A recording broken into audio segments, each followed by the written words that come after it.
Morning guys, happy Monday. I hope you've had a lovely weekend. So it's a really special day today. We have a day of reflection, a day where we are thinking about one subject for the whole day. So whether or not you are at home or in school, you are going to have a day where you can think about this particular topic. So I'm going to start off by still saying peace be with you. Thank you guys. And I've already lit my candle over here, so I've got myself ready, and my candle helps me know that God's with me, and it might help you for other things. And you might be thinking about people that you haven't seen for a while, people that need your love and thoughts. So we've had some good news about Christmas, but it's still tricky to decide who you're going to spend it with, isn't it? So the candle helps us know that those people are with us all the time. And I'm going to start with a prayer today. So I found this lovely picture of this little otter, so cute. So I thought we would start with a prayer. So if you would like to join me, you can put your hands together and your eyes closed. Dear Lord, thank you for our world. Thank you for all the wonderful things that are in our world. And thank you for letting us be a part of it. Help us to remember to look after the things that we have and look after each other. In your name, Amen. Thank you guys. Now, I love this subject. So, this assembly or this time together this morning is setting you up for the day to think about God and the Big Bang Theory. And I don't know if you're going to know what this is. So I'm going to show you these pictures to help you. So it's a time to think about God and creation, and it's also a time to think about the Big Bang and science. And it says there, what do you think? Because people have different beliefs about this, and people having different beliefs is a wonderful thing. And some people believe in the way that the Bible tells the story, that God created our world in several days. Although it's interesting to know that when the Bible talks about time, it often uses time phrases that don't mean the same as they do to us. So 40 days and nights just means a really, really, really long time. It doesn't actually mean 40 days and nights. So when I think about the story of creation, I don't think that God could do everything that it says in 6 days. So I just have some thoughts about that. But I don't know, do I? Because I definitely wasn't there. And then also we're going to think about all the science that we know to be true of how the universe was created. So the good news is you don't have to pick one.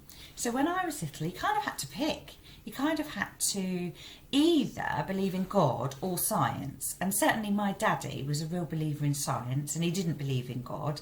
And my mummy kind of believed in both. But when I was little, I kind of grew up thinking you needed to pick one. But you don't have to pick one. So you can have beliefs about all of these things, and that really is an important thing. And what I want you to do today is learn to disagree well. So you're not going to agree with everybody. But we're never going to agree with everybody, are we? People always have different opinions, but we can learn to disagree well. And I wonder what that means. So have just a think. What would that mean to learn to disagree well? Yeah, I like watching you thinking. It just kind of means that you don't want to get cross about it if someone's got a different idea to you. And we're always going to have different ideas. So it's about respect, isn't it? It's about our school values, that if someone has a different idea, that you respect their idea. You don't have to understand it. You don't even have to understand it. But you have to respect it because it's their idea, it's their belief. It also says embrace the grey areas. So sometimes we talk about things being black or white. It's black or white.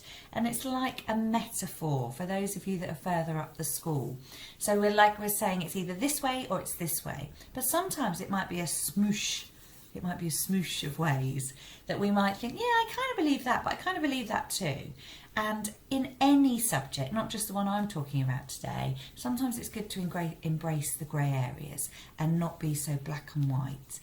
And the other thing that I've put here is to develop an open mind. So sometimes we have beliefs because someone tells us this is the way it is. Certainly I know that a lot of my beliefs, my really strong passions and beliefs, come from my mummy and daddy, and I really hold them dear. And I know that I think of my mummy and daddy as really good people when they were here, and I know that I really like their beliefs. But there's one belief that my dad had that I've changed. And this is going to sound silly now, but when I was growing up, my dad didn't like cats. He really liked dogs. So for years and years and years, I believed that I really liked dogs and I didn't like cats. I think that's just the way it was. And I would say, well, no, I don't like cats at all. No, they're not. And then, but by chance, I've probably told you this story. I will tell you it quickly. But somebody in my class, they had some kittens. Charlotte, she was in my class a long time ago, and she said to me, "Oh, Miss Oliver, my cats had kittens." And I said, and I don't know why I said it, I said, "Oh, always wondered about having a kitten." And I hadn't really, but it just popped into my head. And all of a sudden, her mummy said to me, "Miss Oliver, I hear you're going to have one of our kittens." And I said, "Oh, that would be lovely." And I went home and said, "Well, we're going to have a cat." And then we had a cat all of a sudden. And it's turned out to be totally marvellous. George, my cat, oh, he's just the most adorable thing in the whole world. So for years and years, I think until I was about 34, that's quite old, isn't it? I thought that I didn't like cats. Turns out I do. So beliefs can change. So keep an open mind. Keep an open mind. Just because someone tells you something or you think that you know something, maybe it's just because you've kind of got their opinion. So I think that's really important. So I'm going to ask you some questions now, and I want you to use your thumbs, okay? So, do you think science can or will be able to explain everything? Do you think that? So if you think, yes, science can explain everything in the whole world and universe, put your thumbs up. If you think, no, science cannot explain everything, you can put your thumbs down. And if you think, oh, I don't know, you could either do that or thumbs in the middle. Okay, so do you think science can or will be able to explain everything? Everything is a lot of stuff, isn't it? So see what you think. Oh yes, I can see some thumbs up, I can see some thumbs down, and I can see some thumbs in the middle, which is good because we've all got different opinions. Do you think that because we have science, we don't need religion? Do you think that? Oh, my light's gone off. Obviously doesn't stay. I'm going to put this one back on so you can see me. It's a bit dark in here today. Do you think that because we have science, we don't need religion? So do you think yes? Do you think no? Do you think I'm not sure? So you have a think about that one. Do you think that science can prove that God does or does not exist? Do you think that? Can science prove that God does or does not exist? I know some of you have some really strong opinions on this, and I love that you have strong opinions on it. It's great. Well done. Next one. Do you think that most scientists don't believe in God? Do you think that most scientists don't believe in God? Put your thumbs up, put your thumbs down. Well done. Do you think that science and religion give different answers to the same questions? What do you think? Do science and religion give the same answers to different answers to the same questions? What do you think? Okay. And then I've got another big question for you here. Can evolution, that's the science stuff, and the creation stories in the Bible both be true? What do you think? What do you think? It's entirely up to you. But I think you might need some reminders about what this is all about. Okay, so now I'm going to give you some reminders. So I showed you this picture earlier, and it says pausing to think about God's creation. Now, we talk a lot about creation and how we came to be here from the perspective of the Bible and what Christians believe. So I'm just going to play you a little film now to remind you of that. Enjoy. Stories of the Bible. Creation. In the beginning, God created the heavens and the earth. the earth was empty, formless, and dark. But the Spirit of God was there. On the first day, God said, "Let there be light." And God saw that the light was good. Then he separated the light from the darkness. God called the light day and the darkness night. On the second day, God said, "Let there be a space to separate the waters of the heavens from the waters of the earth." God called the space sky. On the third day, God said, "Let the waters beneath the sky flow together into one place, so dry ground may appear." God called the dry ground land and the waters seas, and God saw that it was good. Then God said, "Let the land sprout with every sort of plant and tree." And God saw that it was good. On the fourth day, God said, "Let lights appear in the sky to separate the day from the night." God made two great lights, the sun for the day and the moon for the night. He also made the stars. God set these lights in the sky to light the earth, and God saw that it was good. On the fifth day, God said, "Let the waters swarm with fish and other life. Let the skies be filled with birds of every kind." And God saw that it was good. On the sixth day, God said, "Let the earth make every sort of animal." God made all sorts of wild animals, livestock, and small animals, each able to have babies of the same kind. And God saw that it was good. Then God said, "Let us make man in our image, to be like us." So God created man in his own image. He formed man from the dust of the ground. He breathed the breath of life into man, and a man became alive. Then he saw that the man needed a helper, so God put man into a deep sleep, and while he slept, God took one of the man's ribs. Then God made a woman from the rib and brought her to the man. Hello. Hi! Then God blessed them and said, "Be fruitful and multiply. Fill the earth and rule over it. Rule over the fish in the sea, Hello, Will. the birds in the sky, Hello, Bird. and all the animals that scurry along the ground." Then God said, "Look, I have given you every plant throughout the earth, and all the fruit trees for your food, and I have given you every green plant as food for all the animals." Then God looked over all he had made, and he saw that it was very good.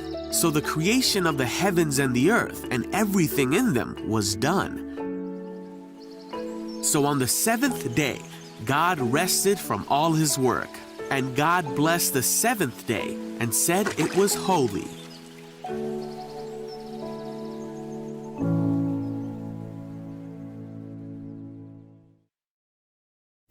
I hope you enjoyed that, guys. And now we are going to go on to watch another little film about the Big Bang.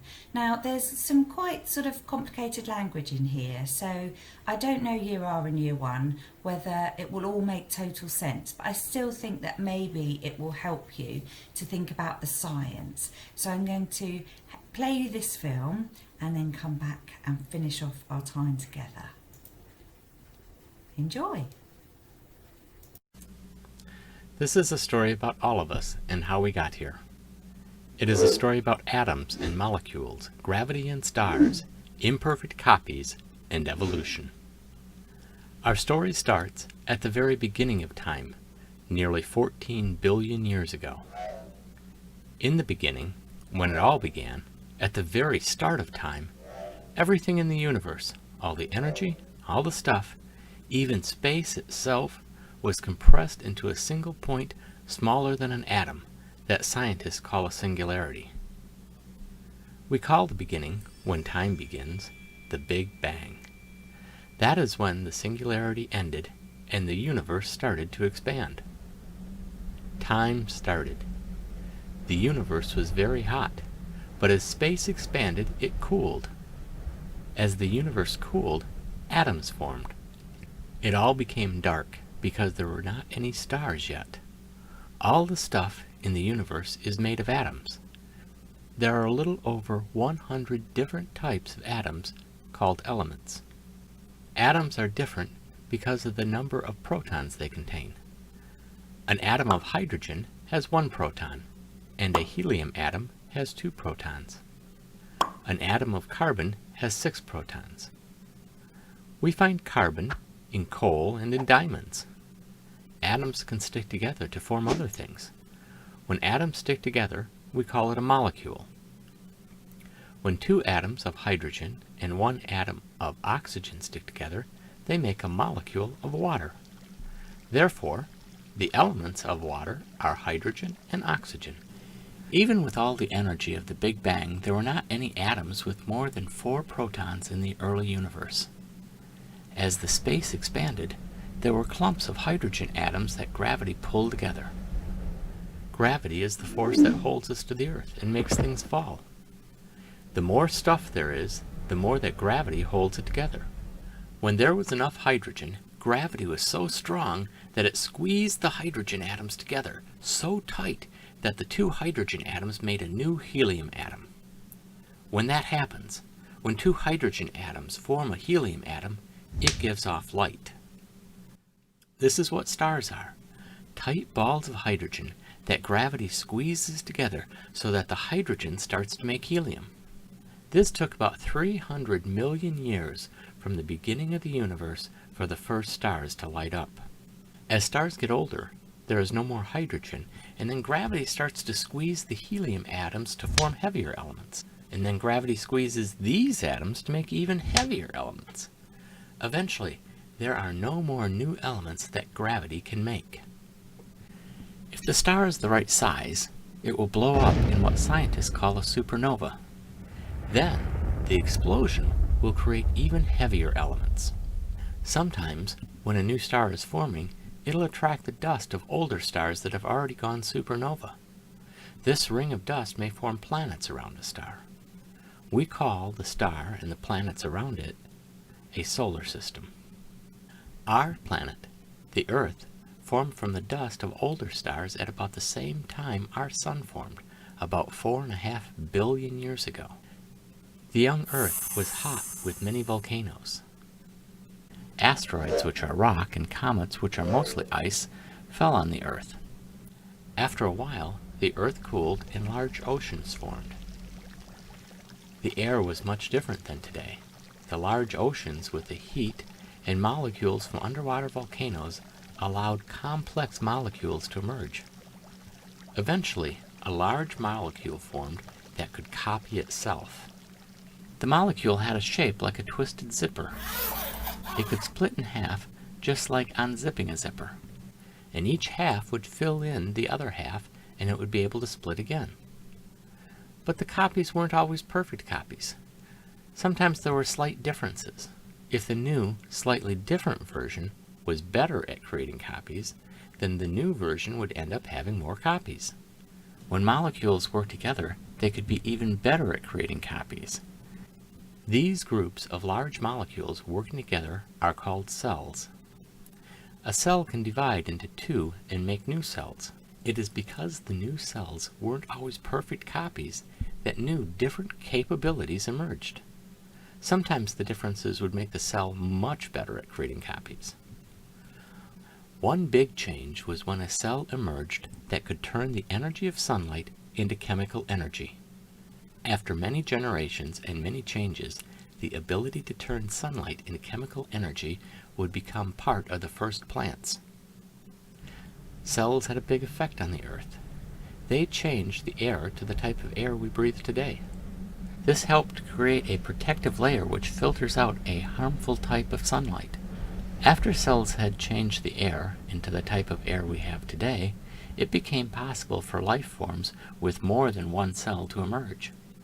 But no matter how big the animal or how many cells it has, it always starts as a single cell, and that cell grows and divides. When a large animal starts with a single cell and the cells divide, each new cell divides and specializes to become part of the different features, like eyes and fingers or paws and ears. Over time, small changes from one generation to the next add up to very large differences. Evolution is when these small changes over thousands of generations and thousands of years lead to entirely different animals. This is how eventually the first people evolved from other animals. Each stage in our evolution took thousands of generations, and then it took thousands of years for us to begin to figure out this story. The first humans did not know how to plant seeds to grow food. Instead, they wandered, gathering plants and hunting animals for food. When our ancestors learned how to plant seeds to grow food, it meant more people could stay in one place and build buildings. As our ancestors became better at growing food, it meant that some people could learn how to make better tools or become really good at knowing which plants might make someone feel better. Better tools meant we could learn even more about how things work. Our ancestors then invented ways to study and learn even faster. We call this way of studying and describing the world science. It is because of science that we can make phones, televisions, computers, and spaceships. We can now help make sick people healthy. We can continue to develop our knowledge and understanding of the details. Each sentence in this story is a whole branch of science. Learning increases our ability to discover even more.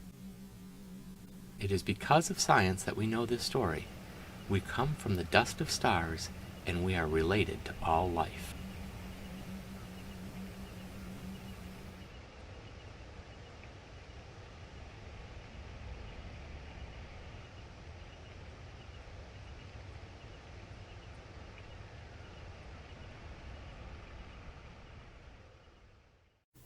Wowzers, there was a lot in there, wasn't there? Lots to think about. So first of all, I just want you to think what is the same and what is different, because that really helps me think about this, because I actually think there were lots of things that were the same or different.